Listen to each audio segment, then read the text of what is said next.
नमस्कार दोस्तों। आज हम एक नए टॉपिक सहकारी सोसाइटीज, कोऑपरेटिव सोसाइटीज़ को लेकर आए हैं। भारतीय संविधान एवं पॉलिटी का ये पार्ट है। चूँकि मैंने पहले आपको तमाम ऐसे टॉपिक पर डिस्कशन किया है जिससे काफ़ी कुछ आप लोगों को कॉन्सेप्ट क्लियर हो गया होगा और उसी से जुड़ा हुआ ये विषय है। मैंने आपको भारतीय संविधान के संशोधन के बारे में, आधारभूत ढांचे के बारे में, मौलिक अधिकार के बारे में, नीति निर्देशक तत्वों के बारे में, प्रस्तावना के बारे में डिस्कशन किया है। उसी से जुड़ा हुआ है कोऑपरेटिव सोसाइटीज़। हमारा भारतीय संविधान में संशोधन करके इसे एक संवैधानिक प्रावधान दिया गया। संविधान के संशोधन की प्रक्रिया के बारे में भी मैंने आपको बताया था पहले।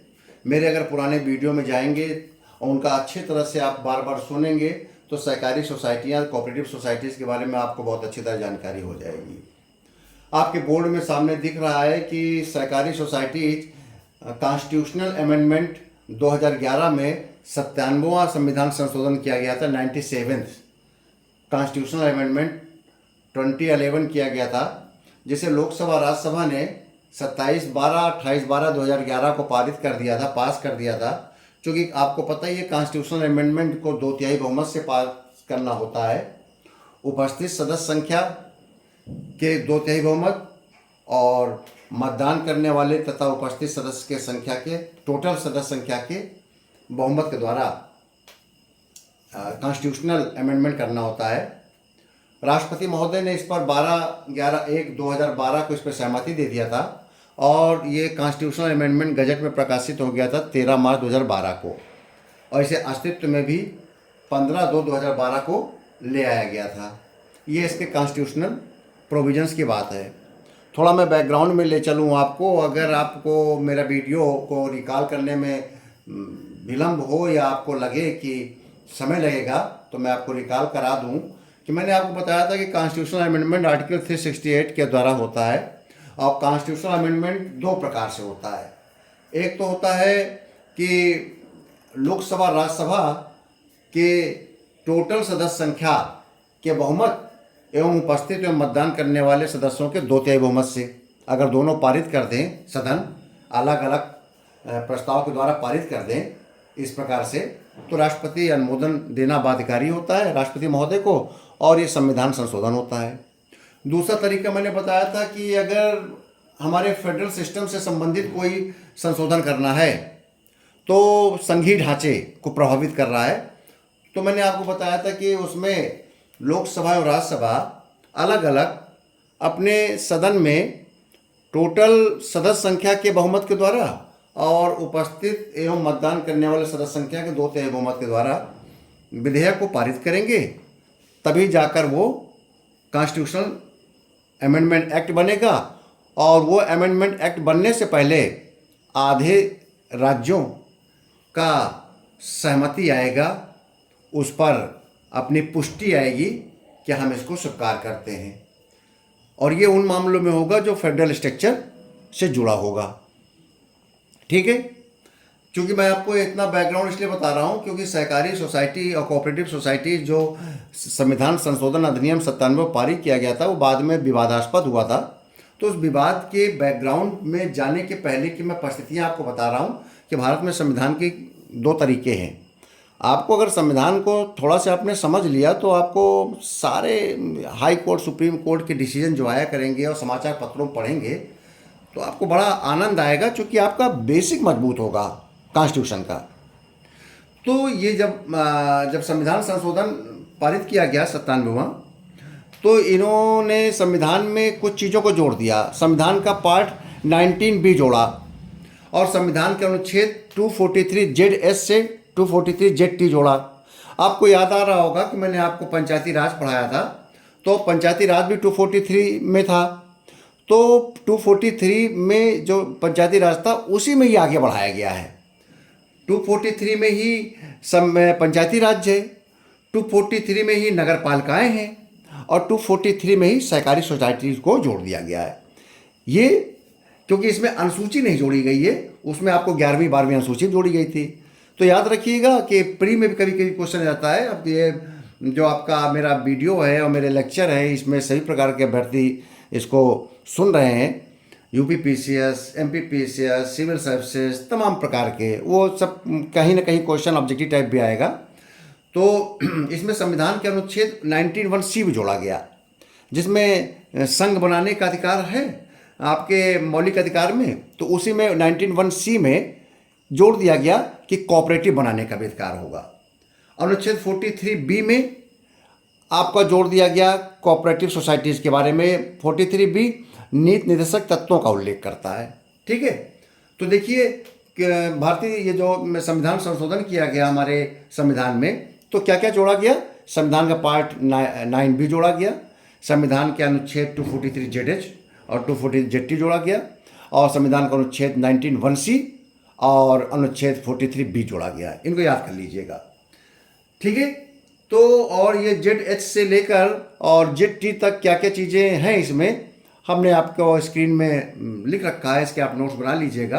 आप कभी भी फिर आपका कभी भी क्वेश्चन का आंसर गलत नहीं होगा, चाहे आप किसी प्री का एग्जाम दे रहे हो, चाहे मेंस का एग्जाम दे रहे हो, जुडिशरी का एग्जाम दे रहे हो, सिविल का एग्जाम दे रहे हो, पीसीएस का एग्जाम दे रहे हो, आपके मेंस में कैसा क्वेश्चन आएगा आप लिख देंगे, बहुत अच्छा लिखेंगे आप। इसको मैंने बता दिया कि ये सब चीज़ें व्यवस्था है। देखिए मैंने जो अनुच्छेद लिखा है H से लेकर ZT तक, ZH से लेकर ZT तक, उसमें मैंने 2 अनुच्छेद ZR और ZS को मैंने ग्रीन पेन से दिखा रहा हूँ। वो ग्रीन पेन से दिखाने का उद्देश्य मेरा, इसको आगे मैं डिस्कशन करूँगा।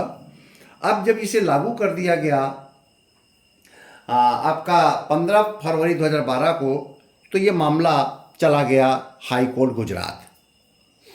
हाई कोर्ट गुजरात क्यों चला गया, उसके हम बैकग्राउंड में जाते हैं। राजेंद्र एन शाह ने एक रिट याचिका दायर कर दी गुजरात में, और कहा कि ये जो कॉन्स्टिट्यूशनल अमेंडमेंट किया गया है ये संविधान के मूल ढांचे के खिलाफ है। बात आई कि क्या है, तो उन्होंने अपनी रिट में कहा कि 362 के सबसेक्शन 2 का उल्लंघन है। कोर्ट ने कहा कैसे उल्लंघन है, तो उन्होंने कहा कि देखिए ये फेडरल स्ट्रक्चर की बात करता है, ये हमारा कॉन्स्टिट्यूशनल अमेंडमेंट, चूंकि राज्य की सूची में 32वें नंबर पर इसका उल्लेख है, और ये कहा गया है कि राज्य कोऑपरेटिव सोसाइटी बनाएगी।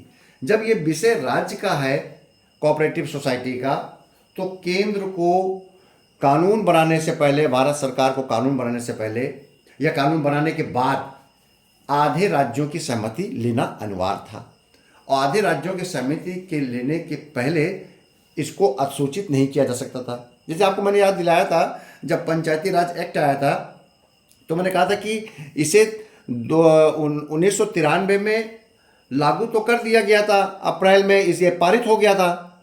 24 अप्रैल 93 को पारित हो गया था, लेकिन पहला चुनाव 94 में हुआ, और ये दिसंबर 92 में लोकसभा राज्यसभा ने पारित कर दिया था। तो दिसंबर 92 से लेकर अप्रैल 93 के बीच में आधे राज्यों की सहमति आई थी। जब आधे राज्यों की सहमति आई थी तो इसको प्रवर्तन कर दिया था राष्ट्रपति महोदय द्वारा। अब चूंकि ये इसी विषय पर चला गया कोर्ट, ये मामला राजेंद्र शाह लेकर गए। उन्होंने कहा कि कॉन्स्टिट्यूशनल अमेंडमेंट तो कर दिया गया, लोकसभा राज्यसभा ने 2/3 बहुमत से पारित कर दिया, राष्ट्रपति महोदय ने इस पर अपनी सहमति दे दी, लेकिन आधे राज्यों के इसमें अनुसमर्थन नहीं आया है, रेटिफिकेशन नहीं आया है। इसलिए ये हमारे बेसिक स्ट्रक्चर का उल्लंघन है, क्योंकि हमारा देश फेडरल है और ये फेडरलिज्म को उल्लंघन कर रहा है। इस विषय पर लेकर गए। बात समझ में आ गई आपको?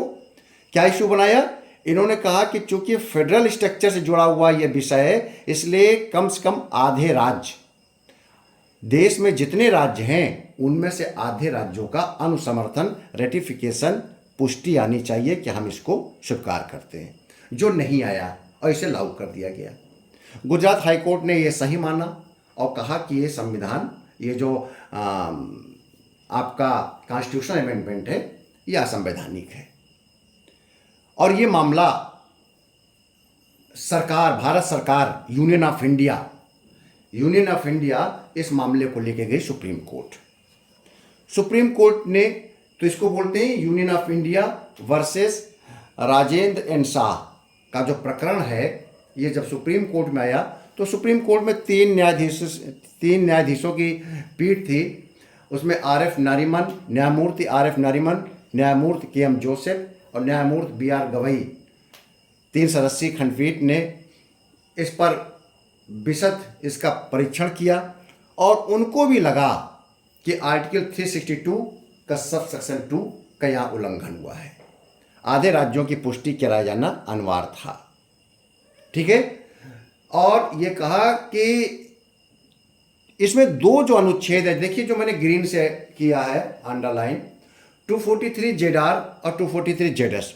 जेडआर कहता है बहुराज्य सहकारी सोसाइटी का लागू होना और जेडएस कहता है संघ राज्य क्षेत्रों में लागू होना। उन्होंने कहा जेडआर और जेडएस भारत सरकार के अधीन है, भारत सरकार के अधीन है, क्योंकि ये बहुराज्य सरकारी सोसाइटियां एक राज्य से अन्य राज्यों में, कई राज्यों में लागू होती हैं। तो ये जो 2 कानून है 243 जेडआर जेडएस, इस पर भारत सरकार कानून बना सकती है। ये पूरी तरह से जो आपका 97 संविधान संशोधन है ये असंवैधानिक नहीं है। जेडआर और जेडएस संवैधानिक है। अन्य जो इसमें अनुच्छेद हैं, जो अनुच्छेद राज्यों की सोसाइटीज के बारे में वर्णन करती हैं, वो स्वतंत्र हैं, वो इसे स्वीकार करें या ना स्वीकार करें। इस पर आपके न्यायमूर्ति के एम जोसेफ साहब का मत दूसरा था। उनका कहना था कि इसमें डॉक्ट्रिन ऑफ सेवरेबिलिटी का जो है नियम है, पृथक्करणता का नियम, क्योंकि यहाँ पर स्वीकार योग्य नहीं है। आप अगर इसे आंशिक रूप से लागू करते हैं कि जेडआर जेडएस लागू रहेगा और अन्य 243 के एच से लेकर अन्य जो अनुच्छेद है पी तक वो लागू नहीं, क्यू तक वो लागू नहीं रहेंगे, जेड क्यू तक, वो उचित नहीं है। क्योंकि जेड आर और जेड एस आई से लेकर जेड क्यू के अंतर्गत ही है, बाहर नहीं है। उन्होंने इस पर अपनी असहमति दी थी, लेकिन 2-1 के बहुमत से ये स्वीकार किया गया कि सहकारी सोसाइटीज़ का जो 97वां संविधान संशोधन नियम 2011 है, जेडआर जेडएस को छोड़कर अन्य जो अनुच्छेद हैं वो राज्यों के लिए अनुपालनीय नहीं होंगे, अन्य अनुच्छेद असंवैधानिक हैं। भारत सरकार ने सहकारी सोसाइटियां का अमेंडमेंट सकारात्मक उद्देश्य से किया था, इनको अधिक स्वतंत्र बनाने के लिए किया था, ऑटोनमस देने के लिए किया था।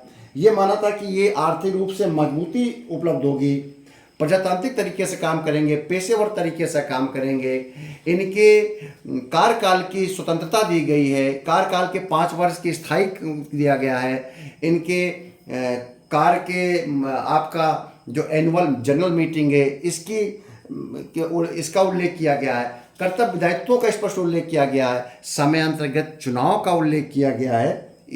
और इसी के अंतर्गत भारत सरकार ने अपना एक मंत्रालय भी, सहकारी मंत्रालय भी स्थापित किया।